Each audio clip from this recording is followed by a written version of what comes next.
అతనితో మాట్లాడిన తర్వాత ఈయన కృష్ణుడు కాదు అని నిర్ధారణ చేస్తున్నాను. కానీ కృష్ణుడి రూపంతోనే ఉన్నావు, నువ్వు ఖచ్చితంగా కృష్ణుడు పంపగానే వచ్చుంటావు అందుకని ఉద్ధవుడు చెప్పాడు, నేను ఉద్ధవుడిని, కృష్ణుడి యొక్క స్నేహితుడిని, నా ప్రాణమే ఆ దేవదేవుడు అని చెప్తున్నాడు. అప్పుడు ఈ గోపకులందరూ కూడా కృష్ణుడికి, ఉద్ధవుడికి చెప్తున్నారు, మేము కేవలం ఈ రోజు ఇక్కడ జీవించి ఉండడానికి మేము ఎంత పాపాత్ములం అంటే కృష్ణుడు మా నుంచి దూరం అయిపోయాడు. బహుశా మేము కృష్ణుడికి వెన్న దొంగతనం చేసే సమయంలో మా ఎంగిలి ఏమైనా కృష్ణుడికి పెట్టామేమో మేము, అందుకు కృష్ణుడికి కోపం వచ్చిందేమో, అందుకని మమ్మల్ని వదిలి దూరంగా వెళ్ళిపోయాడు కృష్ణుడు. కృష్ణుడిని మేము ఎంతో ఆనందంగా చూసుకునేవారంటే తల్లులు వాళ్ళ కోసం తయారు చేసినటువంటి చద్దుల్ని, తీపి పదార్థాలని, అన్ని పదార్థాలని తీసుకొచ్చి నేరుగా కృష్ణుడి ముందు పెట్టేవారంట. తమాల వృక్షం యొక్క ఆకులను ఒక ఒక పత్రముగా తయారు చేసి వాటిలో ఇవన్నీ కూడా పెట్టేవారండి. కృష్ణ తిను భుజించమని ఇచ్చేవారంట. బహుశా మా అమ్మ తయారు చేసినటువంటి పదార్థములు ఏమైనా నచ్చలేదేమో, అందుకు కృష్ణుడు మా నుంచి దూరం అయిపోయాడు. వాళ్ళ యొక్క ప్రేమలో చూడండి, కించిత్తు ఎక్కడా కూడా లోపం లేదు. వాళ్ళు చేసినటువంటి చిన్న చిన్న తప్పిదాల్ని కృష్ణుడు చాలా ఆనందంగా తీసుకున్నాడు. శబరిమతి ఎంగిలి ఫలాలను పెడితే భగవంతుడు తీసుకోలేదా? మనం ఎంగిలి ఫలాలను పెడితే భగవంతుడు తీసుకుంటాడా? నరకానికి వెళ్ళిపోతాము. కానీ ఇటువంటి మహాభక్తులు ఇస్తున్నటువంటి ఆ సేవని భగవంతుడు స్వీకరిస్తూ ఉన్నాడు. వీళ్ళందరూ ఎంత అమాయకత్వంతో ఉండేటువంటి భక్తులు చూడండి. అరే బహుశా మేము ఎంగిలితో కూడినటువంటి ప్రసాదాన్ని పెట్టడం మూలంగా కృష్ణుడు మా నుంచి దూరం అయిపోయాడు, ఇంతటి కోపం కలిగిందేమో, కృష్ణుడిని ఏమైనా మేము బాధించామేమో. వాళ్ళ ప్రేమ ఎలా ఉండేదంటే, కృష్ణుడికి తండ్రి 9 లక్షల ఆవులనిచ్చి ఈ ఆవులన్నీ మేపుకురారా అనేవాడంట నందమహారాజు. ఆ ఆవులన్నింటినీ మేపుకురావడానికి వెళ్తే ఒక్కొక్కసారి కృష్ణుడు ఆ తమాల వృక్షం కింద కూర్చొని మురళీగానం చేస్తుంటే ఈ ఆవులన్నీ దూరంగా వెళ్ళిపోయాడు. ఆనందంతో గంతులేస్తూ వెళ్ళిపోయాడు. అరే కృష్ణుడు వెంటనే మురళీగానం నుంచి బయటకు వచ్చి ఆవులన్నీ వెళ్ళిపోయాయని చెప్పి మళ్ళీ ఆవులు తీసుకురావడానికి పరిగెట్టుకోతుంటే ఆ గోప బాలకులందరూ కూడా, కృష్ణ నువ్వు ఎందుకు పరిగెట్టాలి అని చెప్పి అక్కడ కూర్చోబెట్టి వీళ్ళందరూ వెళ్ళి ఆవులు తీసుకొచ్చారు.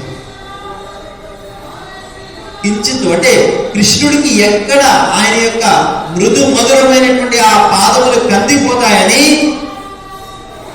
ఆ కృష్ణుడి యొక్క స్నేహితులు గోప బాలకులందరూ కూడా కృష్ణుడిని కష్టపెట్టకుండా వాళ్ళే వెళ్ళి తీసుకొచ్చేవారు. ఇవి తెలుసుకున్నటువంటి గోవులు, అరే గోప బాలకులు కృష్ణుడికి ఎంత సేవ చేస్తుంటే మనం దూరంగా వెళ్ళిపోవడం మూలంగానే కదా ఈ సేవ అంతా జరుగుతుంది. అందుకని కృష్ణుడికి మనం బాధ పెట్టకూడదు. అందుకని కృష్ణుడు ఈసారి మురళీగానం చేస్తుంటే దూరంగా వెళ్ళిపోయినటువంటి ఆవులన్నీ దగ్గరికి వచ్చేసాయండి కృష్ణుడి దగ్గర.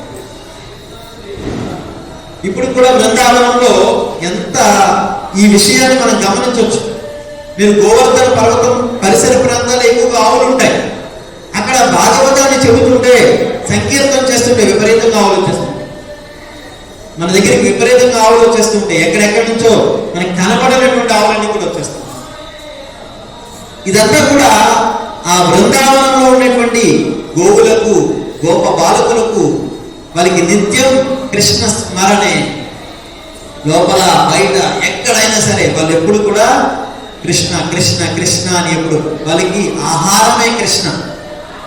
కృష్ణుడు లేకపోతే వాళ్ళకి ఆహారం లేదు. కృష్ణ అంటేనే కడుపు నిండుతుంది వాళ్ళకి, లేదంటే లేదు. సో ఆ రకంగా కృష్ణ స్మరణలో నిమగ్నం అయిపోయి ఉన్నారు. ఈ గోపకులు అంటున్నారు, మేము ఎంతటి పాపాత్ములం అంటే కృష్ణుడు మా నుంచి దూరం అయిపోయిన క్షణమే ఈ శరీరాన్ని వదిలి, ఈ శరీరాన్ని మేము అగ్నిలో దూకి ఆహుతులు చేసుకోవాలి. కానీ కృష్ణుడు వస్తాడు, మా కోసం వస్తానని చెప్పాడు కృష్ణుడు. అందుకని ఆ కృష్ణుడి కోసం ఎదురు చూస్తున్నాం. ఎదురు చూస్తూ ఇలా ఉండిపోయాం మేము. వాళ్ళందరూ కూడా ఎదురు చూస్తూ కనీసం కృష్ణుడు వెళ్ళిపోయినప్పుడు చెదిరిపోయినటువంటి తలని కూడా దువ్వుకోలేదండి. వాళ్ళ శరీరాలన్నీ కూడా బృందావనం మట్టితో నిండిపోయి ఉన్నాయంట. ఆ రకంగా ఉన్నారు. అయినా సరే కృష్ణుడు మా కోసం వస్తాడు. నేను ఇప్పుడు ఏమన్నా ఆ తలని దువ్వుకోవడానికి వెళ్తే కృష్ణుడు వచ్చేస్తాడేమో, కృష్ణుడిని చూడలేకపోతానేమో. అందుకని వాళ్ళు ఆ సమయాన్ని కూడా వృధా చేయడం లేదు కృష్ణుడి కోసం. అంత ప్రేమని కలిగి ఉన్నారు కృష్ణుడి పట్ల. కొంతసేపు వాళ్ళతో మాట్లాడాడు ఉద్ధవుడు. మాట్లాడిన తర్వాత నేరుగా నందబాబా భవనానికి వెళ్ళాడు. నంద మహారాజు నివసిస్తున్నటువంటి భవనానికి వెళ్ళాడు. అక్కడికి వెళ్ళిన తర్వాత ఉద్ధవుడిని చూడగానే చాలా ఆనందపడిపోయాడు. కృష్ణుడికి ఏ రకంగా అయితే ఆయన సన్మాన కార్యక్రమాలను చేస్తాడో అలాగే చేశాడు. చేసిన తర్వాత నా కృష్ణుడు ఎలా ఉన్నాడు, నా కృష్ణుడిని నేను స్వయానా చూశాను. కంసుడిని సంహరిస్తున్నప్పుడు నేను చూశాను. నా కృష్ణుడు ఎవరో కాదు, స్వయం భగవంతుడే. చిన్నప్పుడు ఎన్ని లీలలు చేసినా సరే పూతని సంహరించాడు, శకటాసురుని సంహరించాడు, బకాసురుని సంహరించాడు, తృణావతుని సంహరించాడు. ఎంతమంది రాక్షసుని సంహరించినా సరే ఏమనేవాడంటే నందమహారాజు, వాడా కృష్ణుడు, వాడేం చేస్తాడు, వాడు నా పిల్లవాడు, వాడు నా కొడుకు, వాడు సంహరించడం ఏంటి, ఏదో ఒక శక్తి వచ్చి సంహరించి ఉంటుంది. యోగమాయ ప్రభావంలో ఉండడం మూలంగా కృష్ణుడు భగవంతుడు అన్న విషయాన్ని గ్రహించలేకపోయారు. తన పుత్రుడే అనుకుంటున్నాడు నందమహారాజు తన పుత్రుడే అనుకుంటున్నాడు. కానీ ఎప్పుడైతే మొదలుకి వెళ్ళాడో అక్కడ వాసుదేవ కృష్ణుడిని చూశాడు. అప్పటి వరకు బృందావనంలో ఎవరంటే శ్యామ సుందర కృష్ణుడు, దేవకి యశోదా నందమహారాజుల దగ్గర ఉన్నటువంటి కృష్ణుడు శ్యామ సుందర కృష్ణుడు. ఎప్పుడైతే బృందావనం నుండి వదిలి మధురకు వెళ్ళిపోయాడో ఆ కృష్ణుడు వాసుదేవ కృష్ణుడిగా మారిపోయాడు. వాసుదేవ కృష్ణుడిగా మారిపోయి అక్కడ కంసుడిని సంహరించాడు. అప్పుడే నేను చూశాను, ఆ శ్రీమన్నారాయణుడిగా ఉన్నటువంటి నా కృష్ణుడిని నేను చూశాను అంటున్నాడు నందమహారాజు. నా కృష్ణుడు బాగున్నాడా, ఎలా ఉంటున్నాడు అని బాగోగులన్నీ కూడా తెలుసుకుంటున్నాడు. చిన్నప్పుడు నా కృష్ణుడిని నేను చాలా కష్టపెట్టాను. అతి చిన్న వయసులో 6 సంవత్సరముల ప్రాయంలో అప్పుడు వరకు గోదూడల్ని కాస్తున్నటువంటి నా కన్నయ్యని నేను ఎంత దుర్మార్గుడంటే, ఎంత దుర్మార్గపు తండ్రినంటే, నేను అంత చిన్న వయసులో లేత వయసులో కోమలాంగుడైనటువంటి నా కృష్ణుడిని నేను 9 లక్షల ఆవుల్ని మేపమని పంపించాను అరణ్యానికి. ఎంత దుర్మార్గుడో చూడండి. ఇటువంటి తండ్రినా నేను, ఇటువంటి తండ్రి ఏ కుమారుడికి ఉండడు. నరకం అనేది ఉంటే నా కోసం ఒక ప్రత్యేకమైనటువంటి శిక్షను తయారు చేయమనాలి యమధర్మరాజుని అని చెప్పి వేడుకుంటున్నాడు. అంటే తండ్రి ఎంత అపారమైనటువంటి కృష్ణుడి ప్రేమని కలిగి ఉన్నాడు. ఒకసారి మనం చూస్తుంటాం, కుమారుడు ఎప్పుడు తండ్రిని చులకనగా చూస్తూ ఉంటాడు. నా తండ్రి ఎప్పుడు కూడా తండ్రి కుమారుడికి మంచి మాటలు చెబుతుంటే కుమారుడు ఎప్పుడు అంటాడు, నా తండ్రి ఎప్పుడు ఇంతే, నా తండ్రి ఎప్పుడు ఇంతే, నా తండ్రికి నా మీద ప్రేమ లేదు అని చెప్పి అనుకుంటూ ఉంటాము. కానీ తండ్రి ప్రేమ కుమారుడు దగ్గర లేనప్పుడు ఉంటుంది. ఒకసారి ఒక కుమారుడంట తండ్రి మీద అలకతో బయటకు వెళ్ళిపోయాడు. ఇల్లు వదిలి బయటకు వెళ్ళిపోయాడు. తండ్రితో గొడవ పెట్టుకొని వెళ్ళిపోయాడు బయటికి వెళ్ళిపోయిన తర్వాత ఆ కుమారుడు ఎక్కడికి వెళ్ళినా సరే అందరూ సాధారణంగా ఆహ్వానిస్తున్నారు. మొదట ఆకలి వేస్తుంది. బయటికి వెళ్ళిన తర్వాత ఆకలి వెళ్ళిన తర్వాత ఒక భోజనాలయానికి వెళ్ళాడు, ఒక హోటల్కి వెళ్ళాడు. వెళ్ళగానే మీరు రండి రండి రండి అని చెప్పి కూర్చోబెట్టి మంచి ఒక ప్లేట్ భోజనం, అందులో చక్కగా ఇస్తారు నిండా పదార్థాలన్నీ వేసి అన్ని చక్కగా కూర్చోబెట్టి వడ్డిస్తున్నారు. అనుకున్నాడు, బయటికి ఇంట్లో నాన్న భోజనం పెట్టిన తర్వాత, అమ్మ పెట్టిన తర్వాత నాన్న ఎప్పుడు తిడుతూనే ఉంటాడు, కానీ ఇక్కడేంటి ఇంత బాగా మర్యాదలు చేస్తున్నారు అనుకున్నాడు. ఇంకాస్త దూరం వెళ్ళిన తర్వాత తిన్న తర్వాత ఏమొస్తుంది, నిద్ర వస్తుంది. మరి నిద్ర వచ్చాయంటే పడుకోవడానికి ఒక ప్లేస్ కావాలి కదా నిద్రపోవడానికి. ఆ నిద్రపోవడానికి ఎదురు చూస్తున్న సమయంలో ఈ లోపల ఒక సత్రం కనిపించింది. ఆ సత్రం యజమాని బయటకు వచ్చి, అయ్యా రండి రండి రండి, మా సత్రంలో మీకు ఒక మంచి రూమ్ ఇస్తామని చెప్పి చక్కగా రూమ్ అని ఇచ్చాడు. అప్పుడు అనుకున్నాడు, నా తండ్రి నన్ను దూషించి బయటికి పంపించేశాడు, కానీ ఈ రోజు నేను బయటికి ఎక్కడికి వెళ్ళినా సరే నన్ను అందరూ గౌరవిస్తున్నారు. ఆ విషయాన్ని కాలు మీద కాలు వేసుకొని ఆ గదిలో పడుకొని ఎంతో ఆనందంగా వారు ఊపుతూ మాట్లాడుతున్నాడంట. అప్పుడు ఆ వసతి గృహం యొక్క యజమాని వచ్చి చెప్తున్నాడు, నీ తండ్రి నీకన్నా ముందే వచ్చి ఏం చెప్పాడంటే, నా కుమారుడు నా మీద అలకతో బయటకు వచ్చాడు, కాస్త రోజులు మంచిగా పెట్టండి, ఎన్ని రోజులు కావుతాయండి, నా మీద అలకతో వచ్చేసాడు, కాస్త ఆయనకి విశ్రాంతి తీసుకోవడానికి ఒక మంచి వసతి కల్పించండి అన్నాడు. అందుకు నీకు కల్పిస్తున్నాడు, లేదా నీ ముఖం చూసి ఎవరు కల్పిస్తాడు అన్నాడు.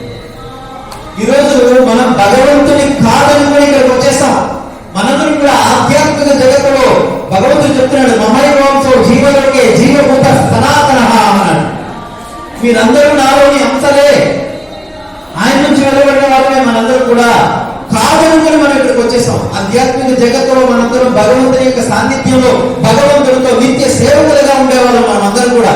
కానీ భగవంతునితో కాదనుకొని నాకు ఒక ప్రత్యేకమైనటువంటి కోరిక ఉంది, ఆ కోరికను తీర్చుకోవడానికి నేను ఇక్కడికి వచ్చేస్తాననుకొని ఈ సన్నిధికి వచ్చేసాం. ఈ ప్రదేశాన్ని, ఈ ప్రదేశం ఎటువంటిదంటే ఆధ్యాత్మిక జగత్తులో ఒక్కడే యజమాని, ఆయనే భగవంతుడు. అక్కడ అందరూ యజమాని ఉండడానికి అవ్వదు. కానీ ఇక్కడ అలా కాదు కదా, ఎవరికి నచ్చినట్టు వాడు ఉండొచ్చు.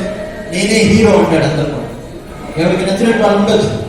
అందుకనే భగవంతుడు అక్కడ నీకు కుదరదు కాబట్టి ఏం చేశాడంటే మనకంటూ ఒక ప్రదేశాన్ని ఇచ్చేశాడు. ఆ ప్రదేశమే ఈ భౌతిక జగత్. ఉదాహరణకు చూడండి, తల్లి వంట చేస్తూ ఉంటుంది. వంట చేస్తూ ఉంటే పిల్లలు ఒక్కొక్కసారి ఇబ్బంది పెడుతూ ఉంటారు. అప్పుడు తల్లి ఏం చేస్తుందంటే ఇంత చపాతీ ముద్ద, అలాగే ఇంత అన్నం, ఇంత పప్పు, చిన్న చిన్న మట్టి పాత్రలు అవన్నీ చేసి ఒక గదిలో పెట్టి తాళం వేసి నీ ఇష్టం గడి పెట్టేసి నీకు ఇష్టం ఆడుకోండి. ఆ చిన్న పిల్లలు ఏం చేస్తూ ఉంటారంటే చక్కగా వాటితోనే వంటలు గింటలు అన్ని చేసుకుంటూ ఉంటారు. అదే రకంగా భగవంతుడు మన కోసము, మనం భగవంతుని ఇక్కడ ఇబ్బంది పెడుతున్నాం. ఆధ్యాత్మిక జగత్తులో ఎలా అయితే ఇక్కడ తల్లి వంట చేస్తుంటే ఇబ్బంది పెడుతున్నామో, అలా అక్కడ ఆధ్యాత్మిక జగత్తులో తండ్రిని ఇబ్బంది పెడుతుంటే తండ్రి మన కోసం ఒక గదిలో పెట్టేశాడు. మనం ఆ గదిలో పెట్టి గడియ పెట్టాడు. కర్మ అనేటువంటి ఒక గడియ పెట్టాడు. ఎప్పుడైతే కర్మ ప్రక్షాళన అయిందో ఆ గడియ ఓపెన్ అవుతుంది. అప్పుడు మనం ఇక్కడ నుంచి బయటికి పోతాం. సో ఆ రకంగా మనకి మనం అనుకోవచ్చు తండ్రికి ప్రేమ లేదు అనుకోవచ్చు, కానీ తండ్రి మన కోసం ఎంతో ఆలోచిస్తూ ఉంటాడు.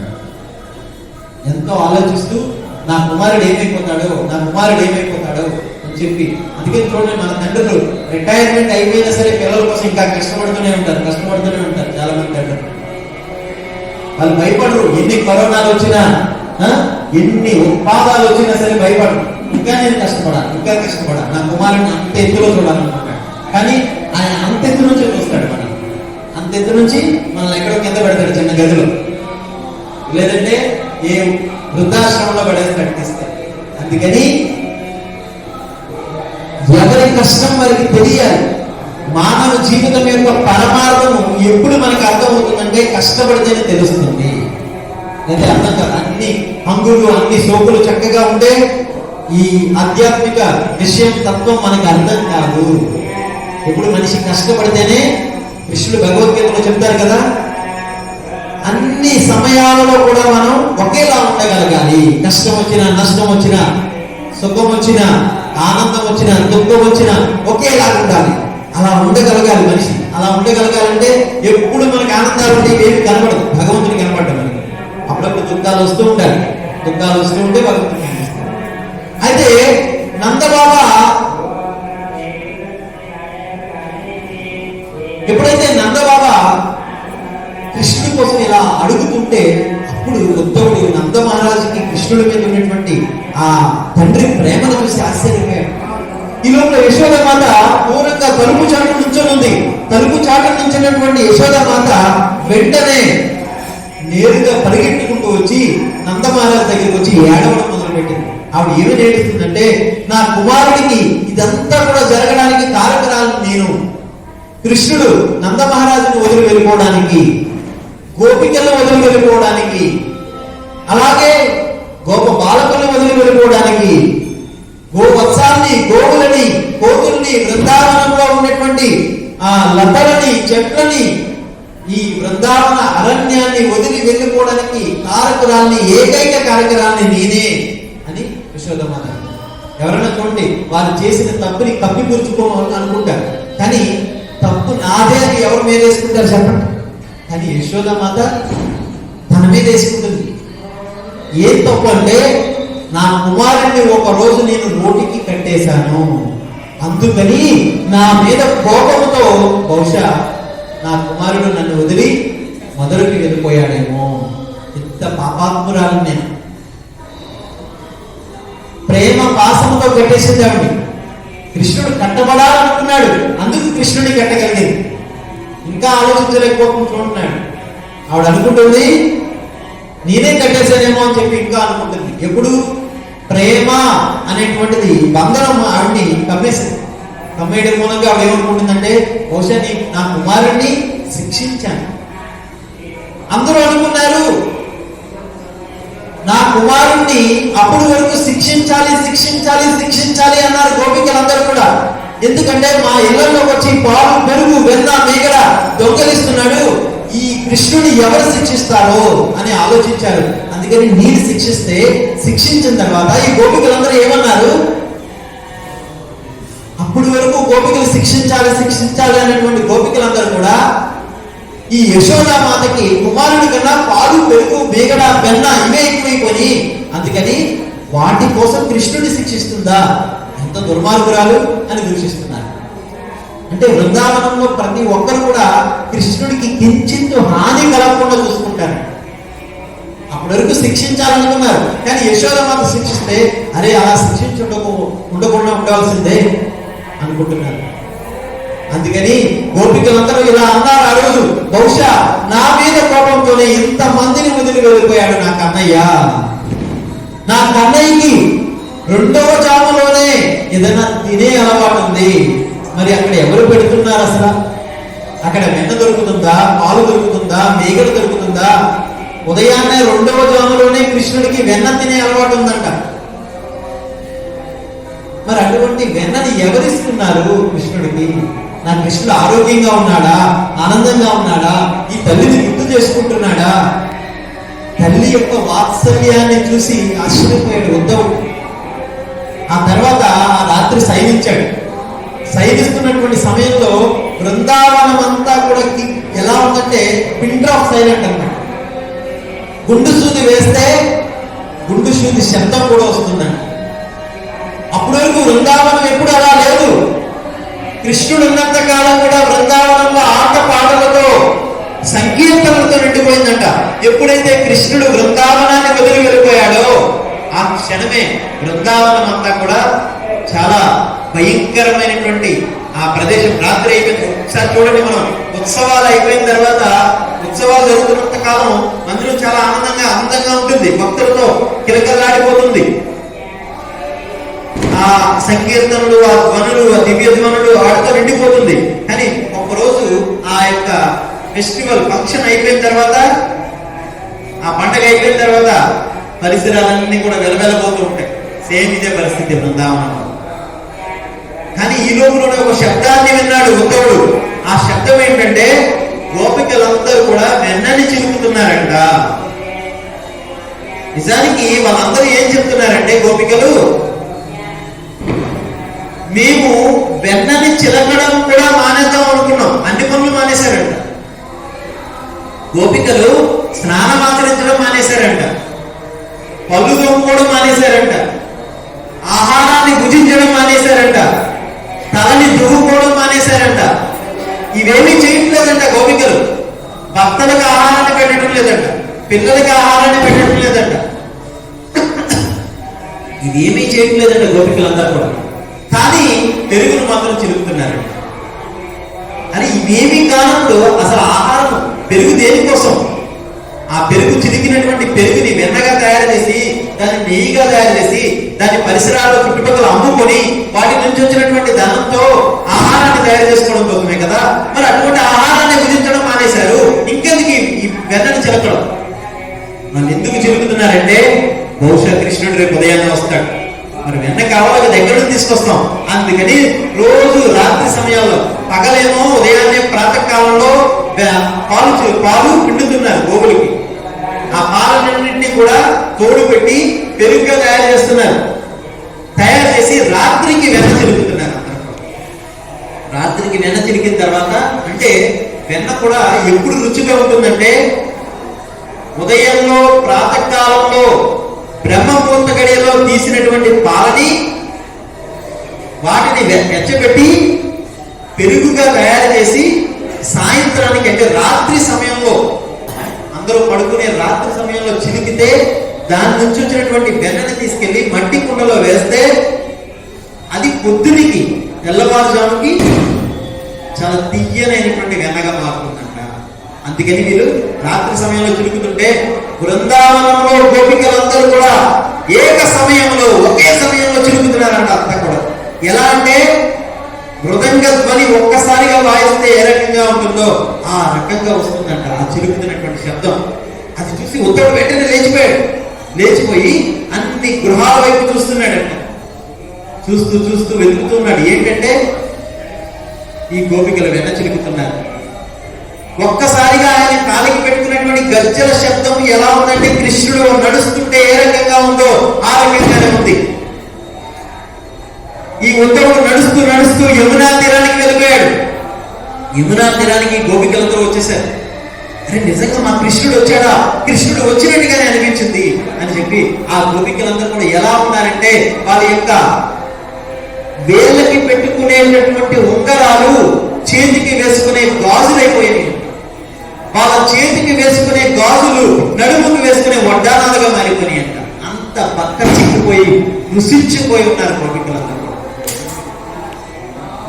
ఆ గోపికలతో అప్పుడు ఉద్ధవుడు మాట్లాడుతున్నాడు. ఏమనంటే కృష్ణుడి కోసం వీళ్ళు విపరీతమైనటువంటి విరహ వేదనతో ఉన్నారు. విరహ వేదనతో ఉండి ఎలా ఉన్నారంటే కృష్ణుడు రేపు వస్తాడు అని చెప్పి ఎదురు చూస్తూ ఉన్నారంట. ఎదురు చూస్తూ వాళ్ళకి ఎవరు కృష్ణుడో ఎవరు మనిషో ఎవరు చెట్టో కూడా తెలియటం లేదు. ఒక కృష్ణుడిలాగా కృష్ణుడు ఎప్పుడు కూడా వృందావనంలో ఇప్పటికీ మనం చూస్తూ ఉంటే ఆ చెట్లన్నీ కూడా వంకర తిరిగిపోయి ఉంటాయి. అన్ని కూడా ఎందుకు అలా తిరిగిపోయి ఉంటాయంటే కృష్ణుడు మురళీగానం చేస్తుంటే ఆ వాయిద్యాలకి ఆ చెట్లన్నీ కూడా వంగిపోయి నిలబడేయంట. ఇప్పటికి కూడా వృందావనంలో చెట్లన్నీ అలాగే ఉంటాయి. ఆ చెట్లు దగ్గరికి అంటే కృష్ణుడి రూపంలా మారిపోయి ఉంటాయంట. త్రిభంగి అంటే 3 చోట్ల వంకరలు కలిగినటువంటి రూపం. త్రిభంగ్యములు 3 చోట్ల భంగ్యములు కలిగినటువంటి రూపం.